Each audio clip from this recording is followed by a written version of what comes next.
Table Talk is not your typical D&D TTRPG podcast. We are not here to run you through our whole campaign. We're here to talk about everything else in the space of tabletop roleplay. I'm your host, Alejandra Wilhelm. And I'm also your host, Mariah Gresham. And we're your tabletop roleplay girlies.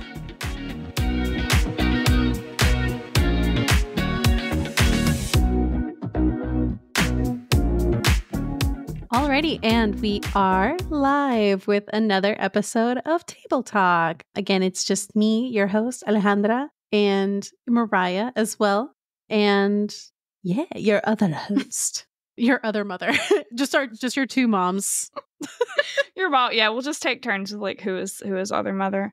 Yeah. I feel like I have been on other mother mode today. I've been fighting for my life to get anything done today.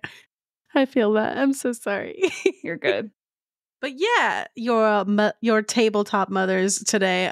We were gonna take a visit back to what we did in a previous episode of looking at some Reddit questionnaires and give unsolicited advice. The trawls and trenches of Reddit. The trolls and trenches of Reddit. You want to start us off with one, Mariah? Yeah. So I think the first one we said we would cut down on, we're leaving usernames out of this because obviously like people posted this on Reddit, but they didn't necessarily ask for us to talk about it on our podcast. But if you're listening and you want us to talk about something from your actual life in the podcast, DM us. Yeah. And then we will. Or make a post and tag us. Yeah. And if you do that and you're cool with us like naming you, we will like shout you. We will absolutely do so. But these are strangers on the internet. So who's to say? So the first one's like, am I wrong for shooting down a player's request? Mm-hmm. Then I'm a relatively new DM, started over lockdown, like so many of us. One of my players wants to use his 30-year-old female halfling as a honeypot to quote catch a predator fashion. Sorry, I was never the kid that was best at reading because I read too fast. So then I'm like my brain's like a sentence ahead of where my mouth is, and it messes up. This is bringing up all of my childhood anxiety of that lovely experience. Anyway, I have a 30-year-old female halfling that uses like a honeypot and a kind of to catch a predator fashion, which would obviously require the DM to play the predators. So the DM is told, the DM actually doesn't give pronouns. The player, he says he, but I super did assume the DM was just a man. Could be, who knows? Wow, Mariah. I mean, I don't feel like, you know what? I was going to say I don't know that a man would ask a female DM to portray, like, to catch a predator shit. Yep. If I was just going to, if I'm strictly profiling, of which as a woman we do a lot of. I think that's a pretty fair assumption. It's not a baseless conclusion. You know what? Do we know that it's accurate? No. But it's also not without merit.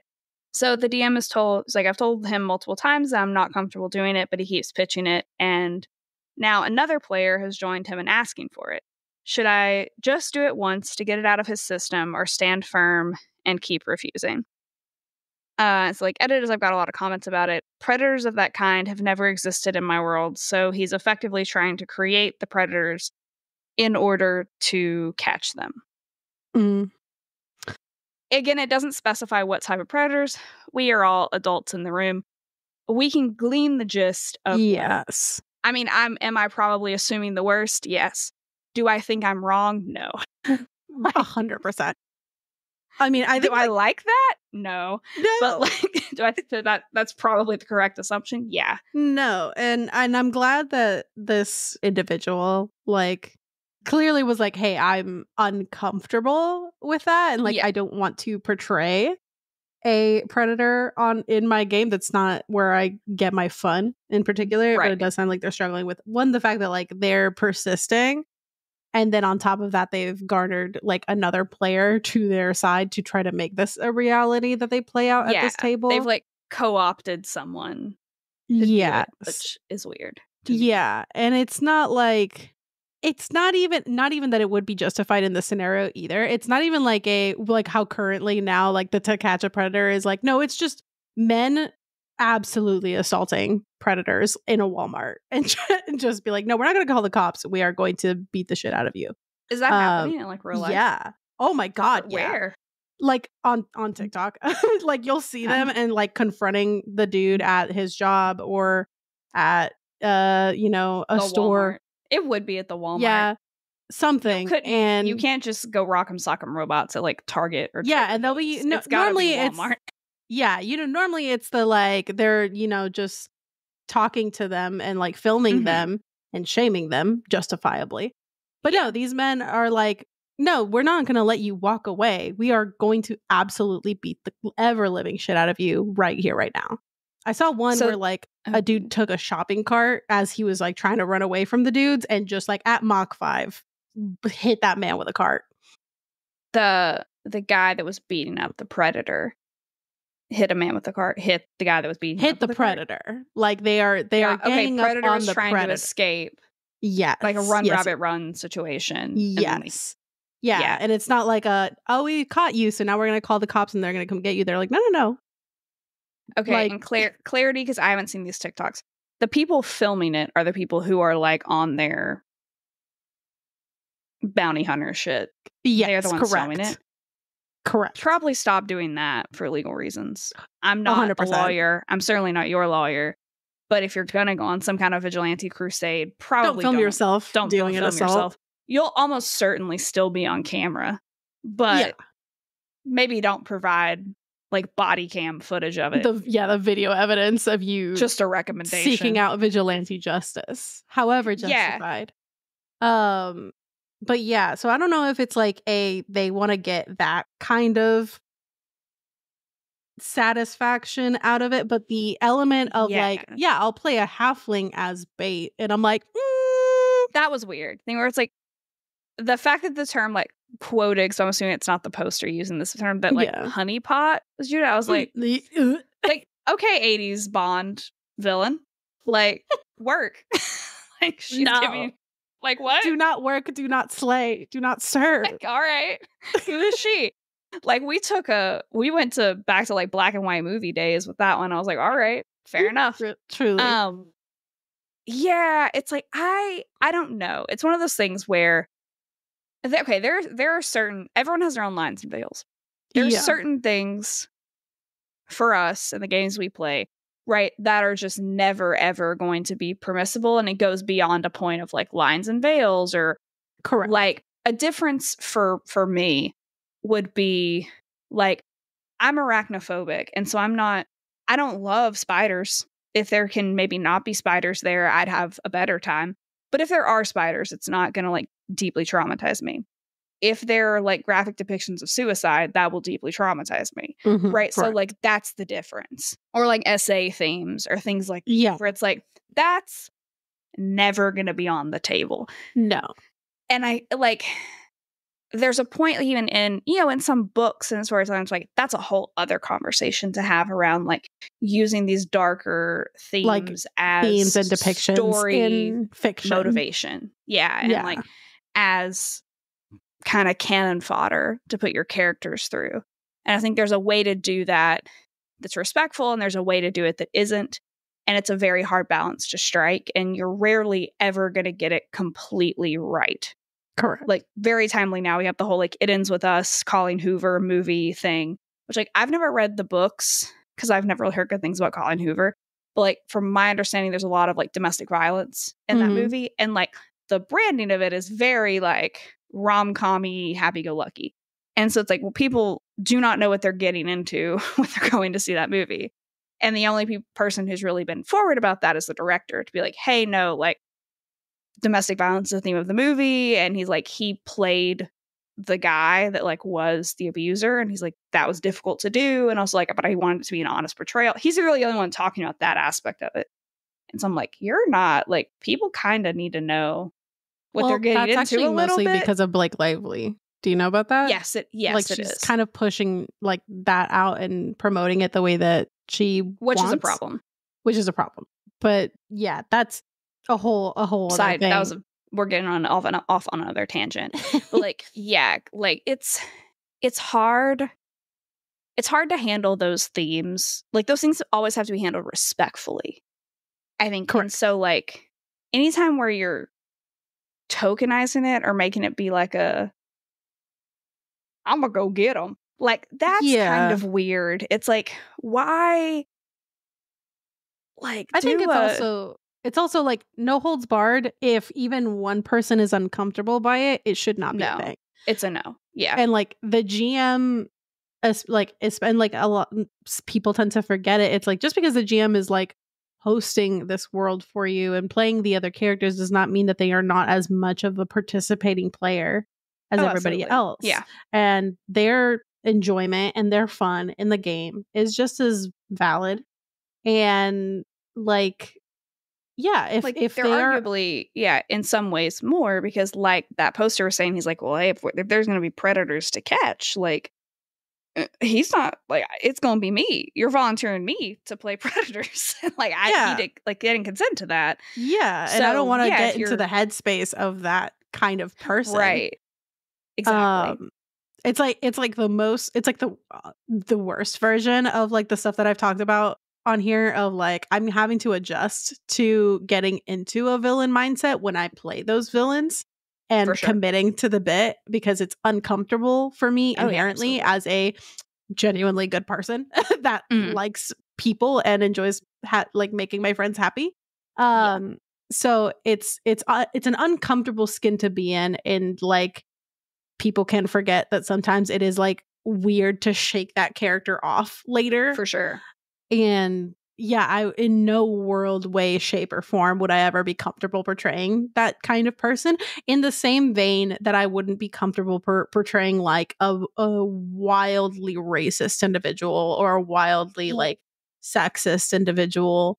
Although there's sometimes elements of like classism and certain classism like racist, and certain like things. Certainly, like, but I like I'll speak to this in the element of like we are predominantly women at our table.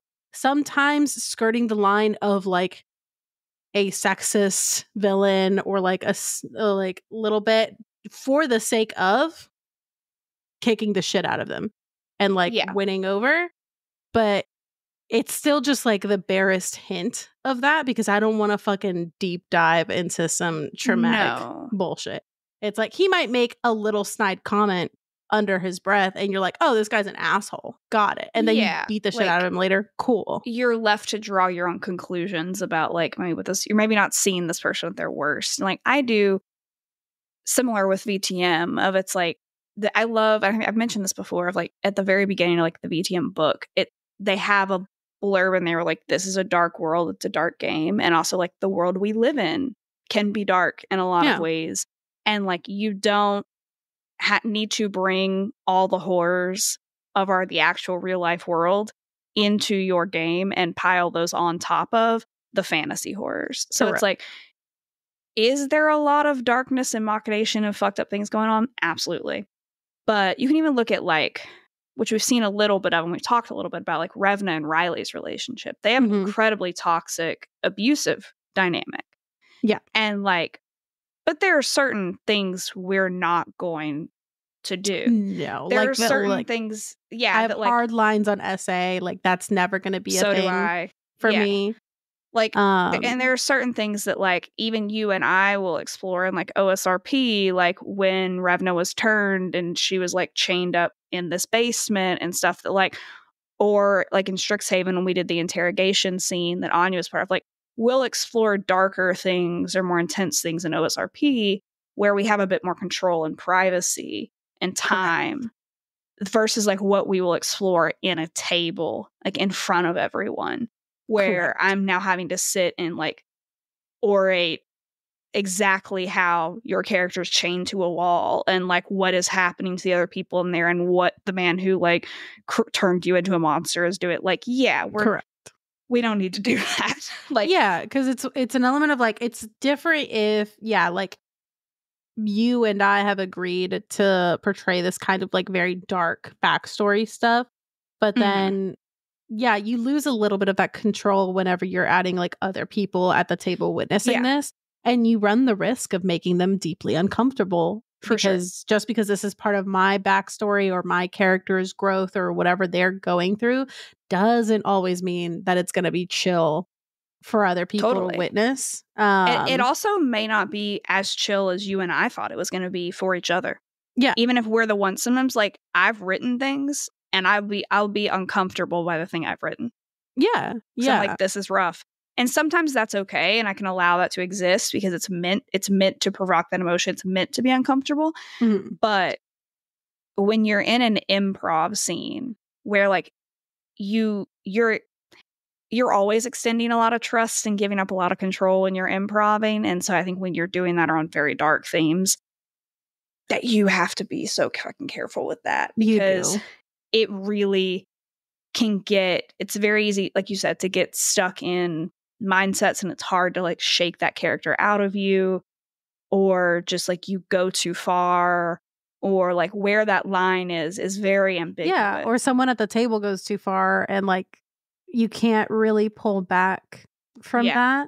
You kind of can, like, you know, you still have your safety tools. You can stop a scene, but like you can't unsay something, you know? No. And it's like also, you know, most of us are not trained actors. Like we don't have the experience or the training to really think about and talk about separating character from person and like really pulling apart those layers and like taking off your character's skin at the end of the session and setting it aside.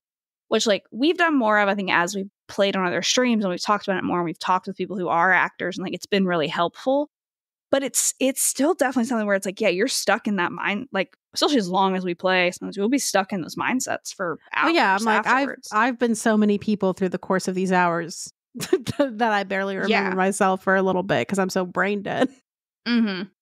And that's okay. But, yeah, like, I mean, obviously to the point of like, should I do it once? No. And I think if there's ever generally anything where you're like, should I just do it once to see if it'll shut someone up? The answer to that is almost universally no.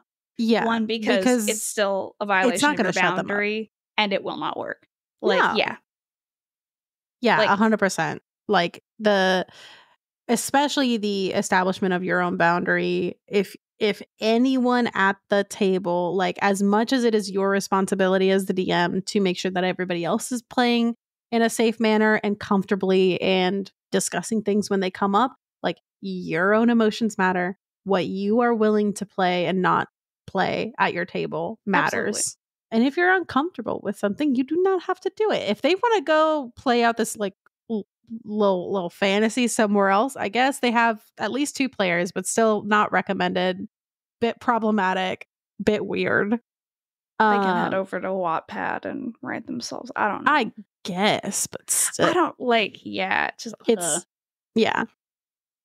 Even if we assume the best intention, right? Where it's just a thing. Even of, if it's just I want to get that feeling of retribution, like or something, retribution or like revenge, glory kind of thing. Like it's still weird because you're putting like if someone else like I get it, but I'm not comfortable. Yeah, you're putting someone else in a weird position.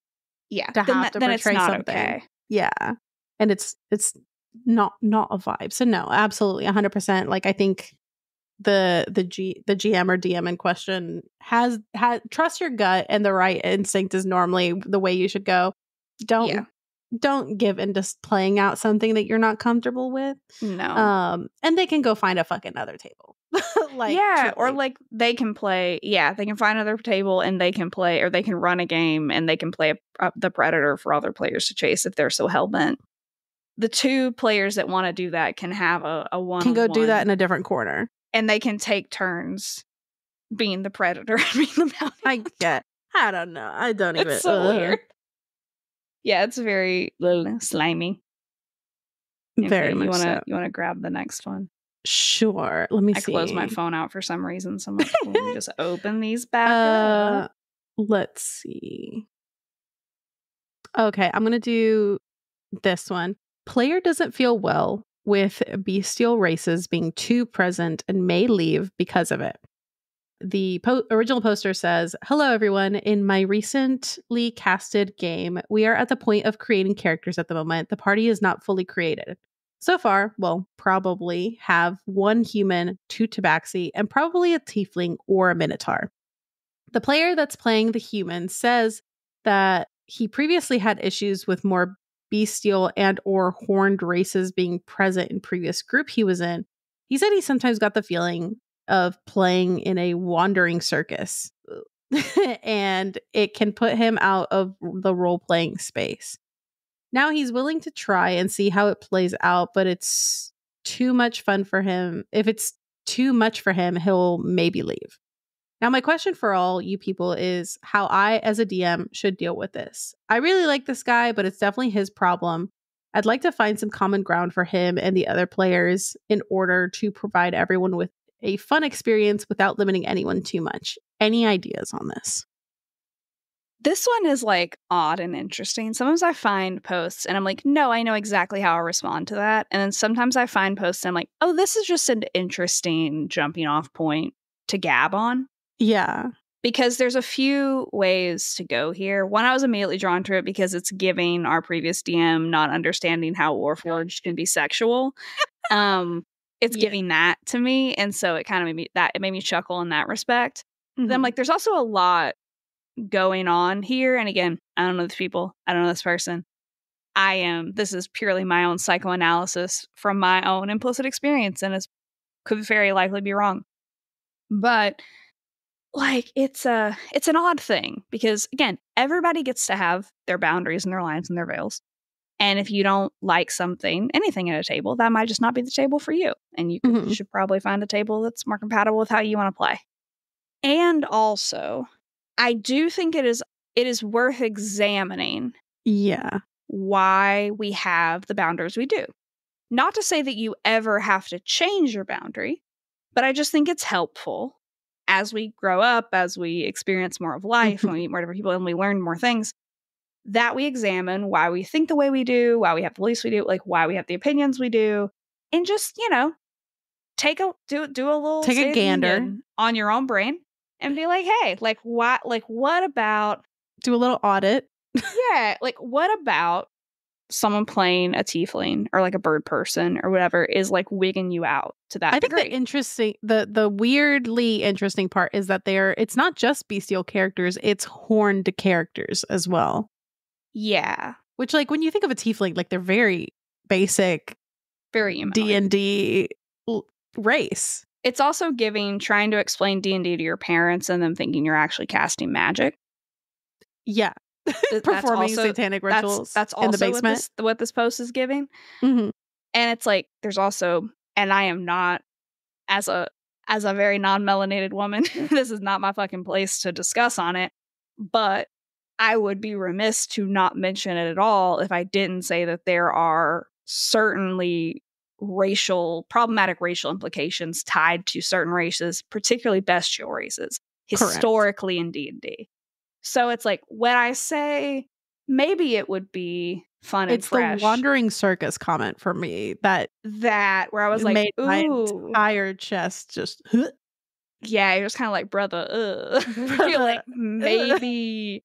let's not, I'm not assuming malice, but let's peer it a little deeper into that. Like, why, why is that? I think there's elements of, I'm calling into question, yes, of course, their specific feelings, but they cite specifically that, like, in this previous game that they were playing with a different group, apparently, that it felt like a quote unquote wandering circus. And like the first initial thought that I had was like, was it the players? Like, was it like the style of play? Like, was everybody just kind of enjoying and, like, a not goof, really being cohesive? Yeah, correct. Was it too goofy and silly? Or what comes to mind is like a GM who's built a world that's mostly just humans, elves, and dwarves, and then in comes this furry armada and their horned friend and that one token human, and they are trying to what I picture is the DM portraying all the other NPCs as treating them as like a wandering circus because they are different races than what might be the basic populace of their world. And then that is not really on the players as it is on the DMs. It's like that's an interesting conversation to have too, where it's like there's certain things like the Dragon Age TTRPG, right? If you play an elf and like just like when you play the Dragon Age games, if you play an elf, like there's a certain amount of like in-world racism, in-world built-in racism, yeah. Like that's true for dwarves as well. It's true for so obviously everybody approaches that differently. Like we've played in games where like, oh, if you play a drow and it's not a game in the Underdark, you're gonna be like I've played a drow character in a above world game, and like she was perceived with a ton of suspicion, and like everyone like it was hard for her to interact with people. Versus like kind of in like Strixhaven, for example, like it really doesn't matter. It's kind of just like character customization a little bit. Yeah. And like we use some of like your royal families or a bunch of different races. And it's like there's some amount of like with the upper echelon families of like selective breeding and stuff like that. But that's not like a human on human thing. It's not because it's never because any family sees another race as not viable or like unsavory. It's literally because they have like they're trying to breed one like D1 magic babies and they want a specific combo. But it's never because of like another race not being powerful enough. Like Genasi, incredibly powerful, well respected, ASMR, Tiefling, etc. I specifically wanted our world to feel like a melting pot, a true melting pot where all of these different cultures kind of came together and built something together. So race is not really the element. It's your social standing, your work, like where your position and all of those things that dictate status. And it's just a personal choice as a Latin DM that didn't want to have racism in my world. Yeah, personally, frankly, yeah, and make my players feel comfortable no matter what they chose. But yeah, like the first initial thought when I read that was like, because I mean I've played in games where the race is an element and I'm treated a specific way because of what I am or something, and it's I can see that having been a factor. If you chose the human and then the rest of my party is something different, and then everywhere we go people are ogling and pointing and making like comments. We can't go to a shop without getting accused of stealing. We can't do anything, and it's like, okay, this feels a little it's an interesting thing where it's also like what themes do you want to examine in your campaign, and then like what are you using as a fallback. The inverse can be just as likely. Like the players can also be kind of enacting some of these not super savory stereotypes. It could be a thing where it's because it can be a thing where it's like adventurers are seen as kind of like smarmy and thievish and very roguelike and just like like they're not established and they so like it's an interesting one. Yeah. Like, I guess as far as, like, I don't know. I mean, at the end of the day, if you're not comfortable with something and that's the role, like, you don't have to play in that game, right? Yeah, correct. And I think it's fair to be like, okay, if that was a different group and a different DM that you had that experience with, I don't think it's entirely fair to come in with that kind of preconceived notion like that's going to be the same experience, because I've played at so many tables and every experience has always been different, just from a range of the people that are there, who's DMing, what system are we playing. It can all factor in. Yeah. And even if like I can play a female elf in one game and go play a female elf in another game, and they are two entirely different characters and how they're being portrayed. So I think it would be fair of this person to give it a shot and see how you feel, see if these people play a different way than the ones that you experienced.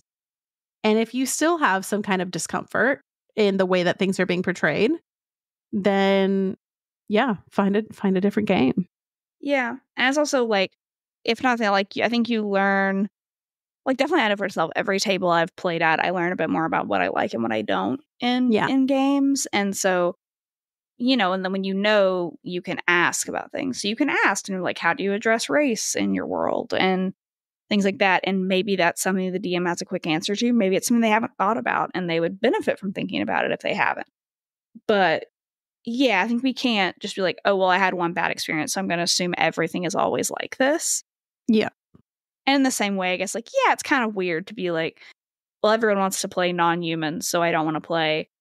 But also, in fairness, like, this person's not saying only play humans or I'm not going to play. They're saying, like, if this is what it's going to be, I'll leave, which is also within their right. Mm-hmm. Like, I still think, yeah, giving things a shot, communicating, examining why something bothers you is worthwhile, regardless of what you do. But I don't know. It's an interesting one. Like, I guess if you just want to be a bunch of elves, a couple of dwarves, and a human or two, you can do that. But I want to be a bubblegum pink Yuan-Ti. So I want to be a pink snake lady and blow things up. Snake lady. Let me live my snake lady dreams. All right. You got the next one for us? Yeah. So this one's a little longer, so I'll probably try to sum her up. So, strong title. Our DM insta-killed the party, and now some of us want to quit. First of all, before we read further, probably fair. Because the TLDR, probably fair. Seems legit to me. Anyway, I've been part of this campaign since the beginning about 2 years ago. We've all known the risks that come with playing in D&D, and we've gone into multiple quote-unquote sticky situations, and have almost died multiple times. This week's session was different. We had a cursed sword that our rogue grabbed in the night. Rogues do be grabbing cursed shit. Mm-hmm. It is their bane. And the DM had him kill the entire party in the middle of the night. But it wasn't just that he attacked. He had the rogue insta-kill every member of the party. And now it feels like these characters we worked so hard for have died for nothing. This led to multiple people being really upset that they died out of combat with no chance to react or a shot survival, and it also led to multiple players not wanting to continue and make new characters. Am I wrong to kind of agree that it was pointless to kill all of us and make us restart from scratch after 2 years? And this person makes the point of, like, they're a bit newer to D&D, so they don't really know if how they feel is valid. And so, like, to that, how you feel is valid. Right? You have a right to feel how you feel and be concerned about things that are concerning, like, regardless of time that you have spent in a hobby. Yeah. I was like, I'm free to take a sip of water. Like, my straw, just like, as just like silence, because there's nothing to say. The silence was so fucking loud. Yeah.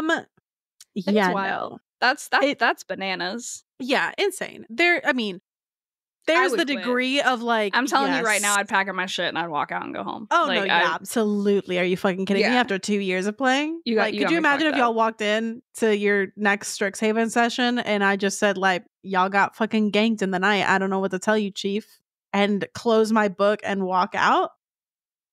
I just say, no, we didn't. And I just want to start running the game. Gunpoint. Yeah. But, like, bold of you to think you can shatter our delusions in a single blow. Yeah, no. That's insane. That's, like, I wonder, like, what the... Like, you can have consequences, for sure.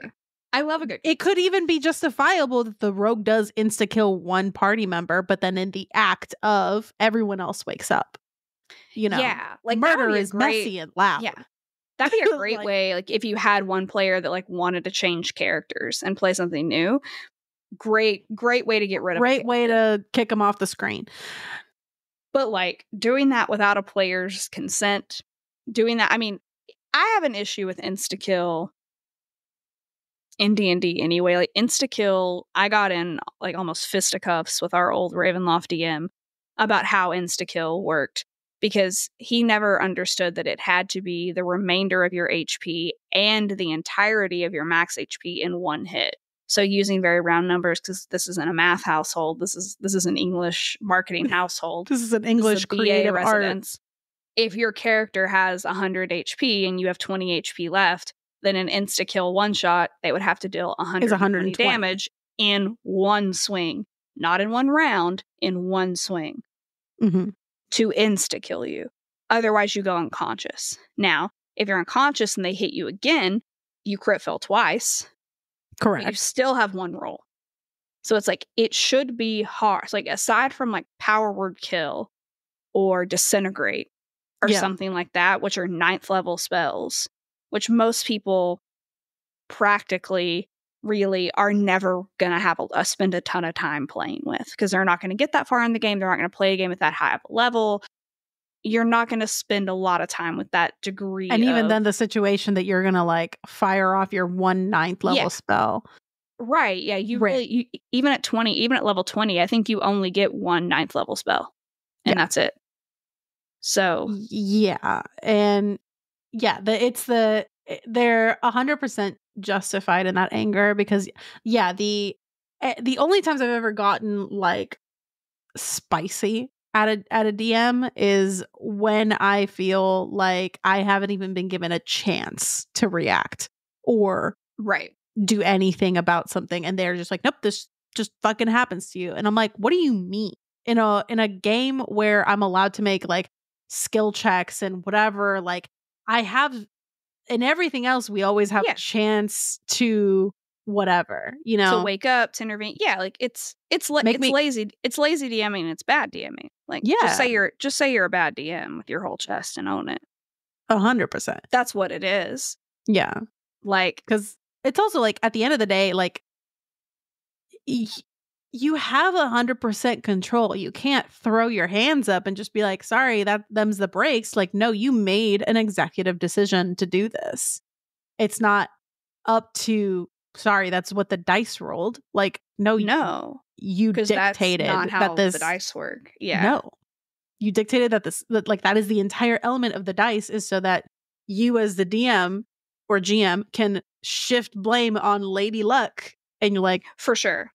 This is just how it played out, and I'm just the narrator.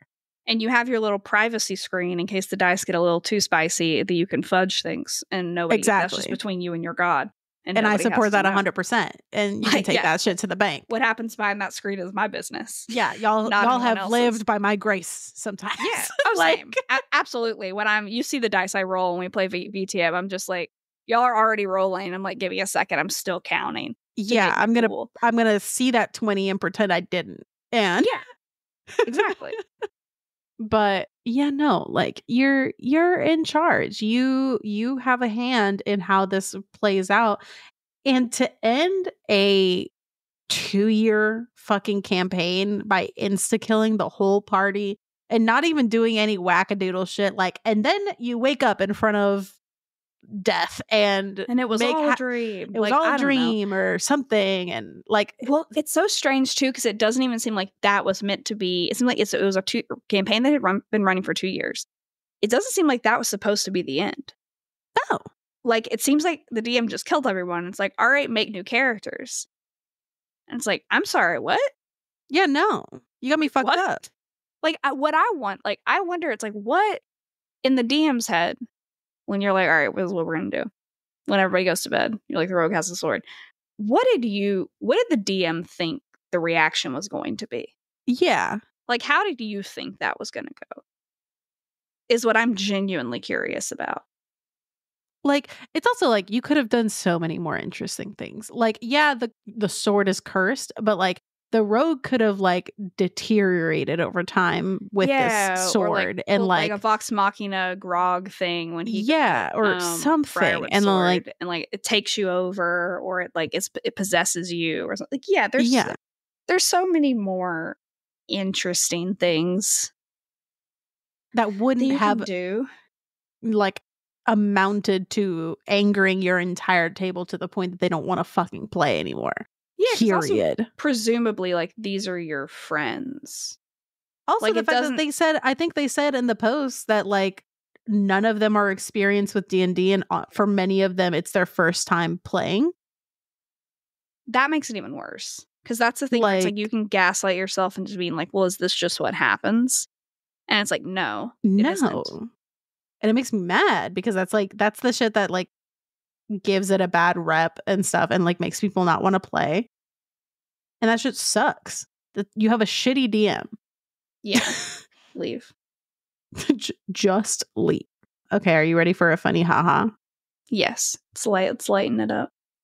Okay. How do I kindly tell a player to stop chanting verbal components? Strong start. Strong start. Solid start. Okay. No notes. Okay, I will keep this short. One of my players is playing a Life Domain Cleric classic. Everything is fine, but there's one singular issue.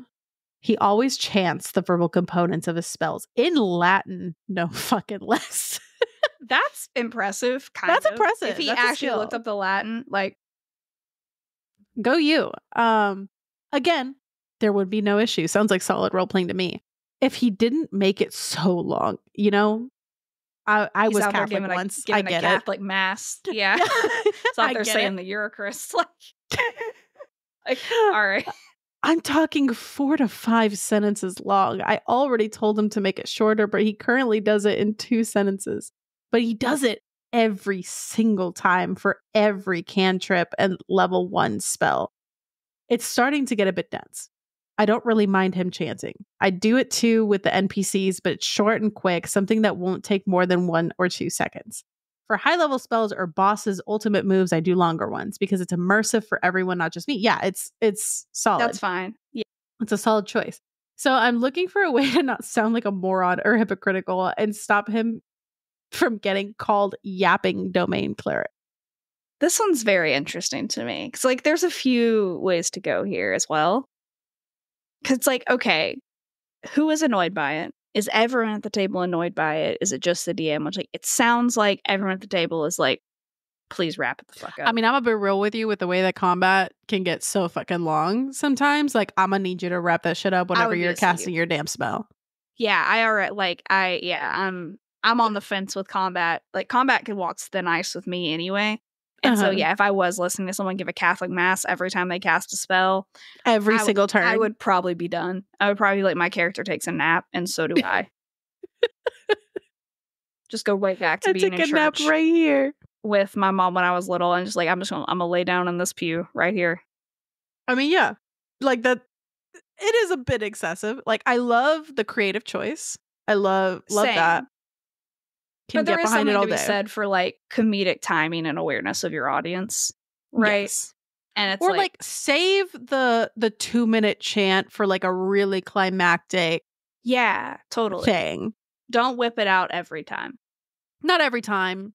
Not for a fucking, not for fairy fire, mage hand, not for create bonfire. You're like, not for mending. Come on now, like you can't be out here giving a Catholic mass over a piece of paper you're trying to put together.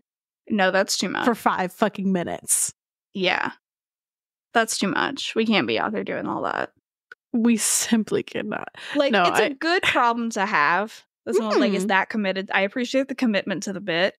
Yeah. And I don't know if it's like genuinely, like, this is a genuine thing that this person is doing, or if it kind of is a bit that's gone a bit rampant. Like, just run too far. And maybe they haven't picked up on the fact that it's time to, like, start herding the sheep on back home. Slightly. People are getting a bit tired of it. It's hard to know. Yeah. Like, I don't know. It is a thing where it's like, because I guess they've discussed it and like, oh, he shortened it from like 5 sentences to 2. That's improvement. And so that's rough at that point as the DM because it's like, now I have to go back again and be like, hey, remember that conversation we had about you not like praying the rosary every time you cast a spell? Can you half it again? Yeah. And like I have a ton of empathy. Not even half it. It does got to be like a couple seconds max. Like a quick little 1-2. Something or other. I say either give them a word limit and be like, hey, you can say 3 or 4 words in Latin max. Like, you can like, zhuzh them up however you want. You can give a lot of inflection, make them sound real nice. And like I will be Latin turning words. this little sand time that only lasts like a couple seconds every time you cast a spell. And once the sand is out, you're no longer allowed to yap, sir. Yeah, it's like if the spell's not like a round is 6 seconds, and if you don't like keep it short, your spell doesn't go off. No, maybe don't actually do that because that would be annoying. Don't actually implement that, but yeah. Give them a little visual. Or maybe they don't even realize they're lasting as long as they are. Maybe not. And they're just like in the zone. Or it's like, they're just like, they're so deep and insane that they're, which how anyone says so deep and seen in combat would be beyond me, but good for them. Give them a little visual timer. Clip a little timer to like the edge of your DM screen and turn it on every time. Yeah, or like when people have to cast message and you see them like counting the words on their fingers. It's like that. Or they can say whatever they want, but they have to like whisper it very softly under their breath. And then combat continues. Correct. Yeah. Maybe. So they're just like sitting there just like, I don't know Latin. Like, all right, the homie is chanting and we know he is chanting under his breath, and then we continue our round, and then you just let us know when the spell has gone off. Yeah. Something like that. Or you like say what you cast in the beginning and then you act it out in whisper. Yeah. Something. I mean, it sounds to me like they're like really into the role play. Props to the DM for also doing chants and stuff during verbal components. That's sick. I love the idea of it. But yeah, no. We can't be out here. Gotta button it up a little bit. Gotta tighten that shit up a little. Just a little bit. Just a smidge. Alrighty. Well, it does look like we are coming up here on time. But thank you so much for joining us. I hope you had as much fun with these little unsolicited advice episode. And we will see you next time. Bye. Table Talk is a podcast brought to you by Mythos Media Productions, bringing you a new episode every Wednesday, wherever you get your podcasts. Find us on Instagram and TikTok at Table Talk RPG, or check us out at our website, mythosmediaproductions.godaddyscites.com. All business inquiries can reach out to us via email at info@mythosmediaproductions.com.